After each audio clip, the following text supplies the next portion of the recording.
Magandang araw po sa ating lahat. Narito ang weather update ngayong Linggo, December 21, 2025, batay lamang sa opisyal na datos ng Pag-asa. Bago tayo magpatuloy, sa ating mga followers, paki-like and share po ng ating ulat.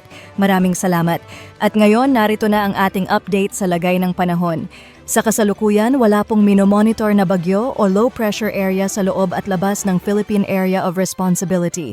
Gayunman, patuloy ang easterlies na nagdudulot ng pag-ulan sa silangang bahagi ng Luzon, Visayas at Mindanao.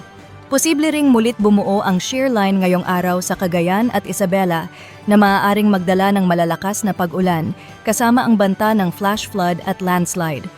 Maulan din sa Aurora, Quezon, Bicol Region, Mimaropa at malaking bahagi ng Visayas kung saan may heavy rainfall warning sa ilang lugar gaya ng Negros at Southern Cebu. Sa Metro Manila at nalalabing Luzon, isolated thunderstorms ang inaasahan sa hapon hanggang gabi. Sa Ilocos Region, mas mababa ang tsansa ng pag-ulan. Sa Eastern Mindanao, kabilang ang Surigao Provinces, Dinagat Islands at Davao Oriental, asahan ang scattered rains. Sa natitirang bahagi ng Mindanao, pulo-pulong thunderstorms lamang.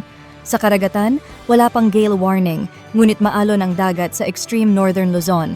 Posible ang pag-issue ng gale warning dahil sa inaasahang paglakas ng hanging amihan.